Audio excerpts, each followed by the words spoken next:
बिस्मिल्लाहिर्रहमानिर्रहीम। अस्सलाम वालेकुम। कैसे हैं आप लोग? दोस्तों, आज का सारा दिन बड़ा ही स्लो गुज़रा। मार्केट जो है वो बड़ी ही, जो इंटरनेशनल मार्केट है वो बड़ा ही स्लो एक्ट करती रही। स्कैल्पर्स ने बहरहाल कुछ ज़रूर फ़ायदा उठाया होगा, लेकिन जो मेरे हिसाब से जो टारगेट थे वो नहीं चले।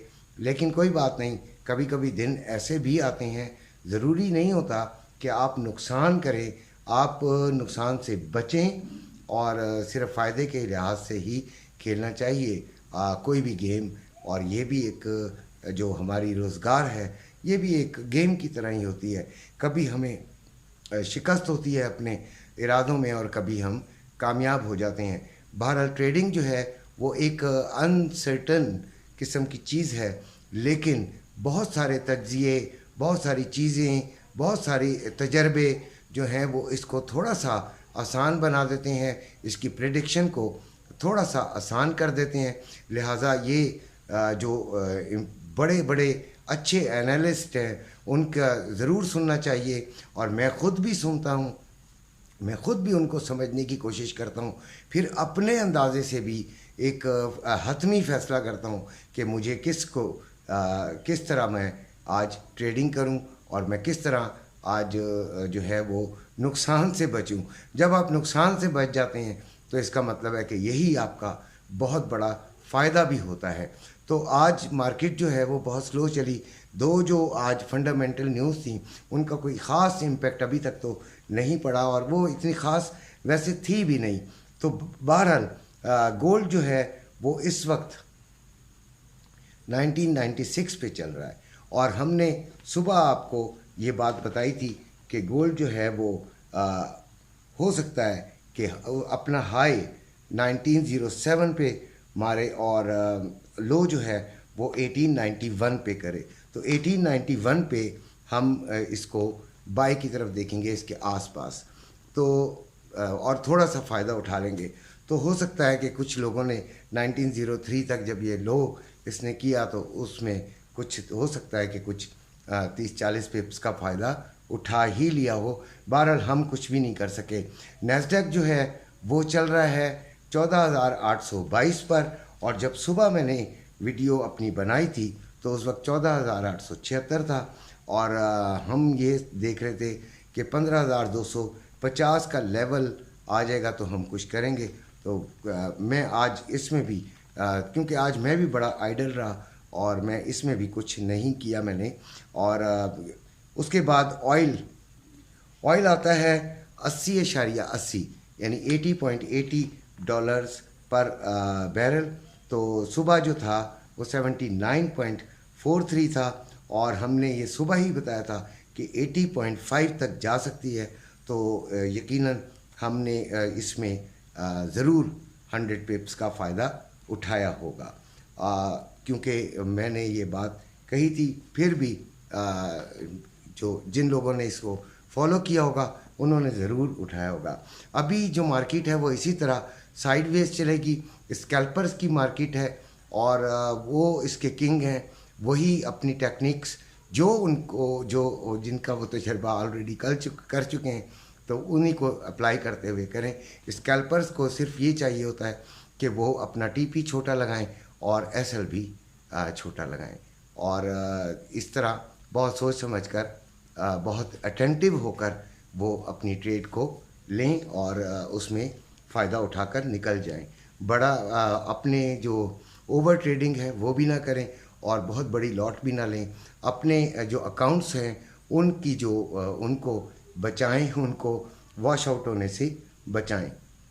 अब हम आते हैं फ़िज़िकल गोल्ड की तरफ। फ़िज़िकल गोल्ड तकरीबन उसी तरह रहा, हालांकि मार्केट नीचे है और डॉलर भी तकरीबन उसी रेंज में ही 15 पैसे नीचे गया था, ऊपर आया था 75 पैसे नीचे गया था पहले, फिर 15 पैसे ऊपर आ गया।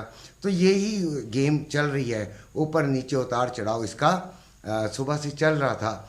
लेकिन कोई इतनी बड़ा डिफरेंस डॉलर में आज नहीं आया। लेकिन आप ये देख रहे होंगे कि बहुत बड़ी बड़ी खबरें ऐसी आ रही हैं कि डॉलर ने बढ़ना ही बढ़ना है। یہ خبریں میں اکیلا نہیں دے رہا، میں بھی ان خبروں کی وجہ سے ہی آپ کو خبریں دیا کرتا ہوں. یہی تجزیے ہوتے ہیں جن کو میں سنتا ہوں، خود بھی اپنے طور پر اس کی انویسٹیگیشن کرتا ہوں کہ یہ باتیں صحیح بھی کر رہے ہیں یا غلط کر رہے ہیں. اور آج تو سنا ہے کہ آج میں نے آپ کو بتایا تھا کہ ملک بوستان صاحب نے بھی ہاتھ کھڑے کر دیے ہیں. وہ کیا کریں بیچارے؟ وہ بتا رہے ہیں کہ آئی ایم ایف کی وجہ سے ان کی مجبوری ہو گئی ہے کہ وہ ڈالر کو بڑھائیں گے، کیونکہ انٹر بینک اور اوپن مارکیٹ کا جو ڈفرنس ہے وہ ایک خاص حد سے زیادہ بڑھنا نہیں چاہیے. تو اس کو مینٹین رکھنے کے لیے انٹر بینک کو بھی اپنا ریٹ بڑھانا ہے. اس کے علاوہ آج انہوں نے یہ بھی کہا کہ بینکنگ سیکٹر نے بہت بڑا نقصان پہنچایا ہے پاکستان کو، اور انہوں نے کہا کہ انہوں نے بڑا فائدہ اٹھایا بینکس نے، اور اب یہ جو گورنمنٹ نہیں آئے گی ہو سکتا ہے وہ ان کو کنٹرول کر سکے. اٹس مین کہ انہوں نے پچھلی گورنمنٹ کو اس بات کا قصوروار ٹھہرا دیا کہ وہ یہ کنٹرول نہیں کر سکی. تو اسحاق ڈار صاحب پھر کہاں تھے؟ یہی چیزیں ہم پہلے بھی کہتے تھے تو اس وقت کوئی نہیں مانتا تھا. اور ملک بوستان صاحب نے تو بڑے بڑے وعدے، بڑا اس طرح کی شرطیں ٹائپ کی انہوں نے لگا دی تھیں، لیکن آج وہ یہ خود کہہ رہے ہیں کہ ڈالر کو ہم کنٹرول نہیں کر پائے ہیں اور آگے بھی کنٹرول نہیں کر پائیں گے. اور انہوں نے یہ بھی بتایا کہ 305 تک ڈالر جو ہے وہ انٹر بینک میں جانے کا امکان ہے. تو جب ایسی خبریں آئیں گی تو یقیناً ڈالر ریٹ تو بڑھے گا، گولڈ ریٹ تو بڑھے گا. اور جب گولڈ ریٹ بڑھنے کا امکان ہوگا تو آپ کا خیال میں انویسٹر ایسی خاموش بیٹھ جائے گا؟ اس نے لینا ہی لینا ہے. تو آج ڈیمانڈ جو ہے وہ گولڈ کی بڑی ہے اور مارکیٹ میں اسی طرح وہ بڑھتی چلی جائے گی. سپلائی کم ہے تو گولڈ جو ہے وہ بڑھنے کا بے انتہا امکان ابھی بھی موجود ہے. یہ میری لاجیکل ریزن ہے. آپ کو سمجھ آتی ہے تو ٹھیک، نہیں سمجھ آتی تب بھی ٹھیک. اب ہم آتے ہیں امپورٹنٹ کرنسی ریٹس پر. تو ڈالر 302 روپے میں بائنگ، 304 روپے میں سیلنگ. پاؤنڈ 382 روپے 30 پیسے میں بائنگ، 385 روپے 80 پیسے میں سیلنگ. یورو 326 روپے 50 پیسے میں بائنگ، 329 روپے 75 پیسے میں سیلنگ. آسٹریلین ڈالر 200 روپے میں بائنگ، 202 روپے میں سیلنگ. کینیڈین ڈالر 224 روپے 80 پیسے میں بائنگ، 227 روپے میں سیلنگ. درہم 83 روپے 20 پیسے میں بائنگ اور 84 روپے میں سیلنگ. ریال 80 روپے 20 پیسے میں بائنگ اور 81 روپے میں سیلنگ. قطری ریال 79 روپے 62 پیسے میں بائنگ اور 80 روپے 32 پیسے میں سیلنگ. عمانی ریال 752 روپے 76 پیسے میں بائنگ، 760 روپے 76 پیسے میں سیلنگ.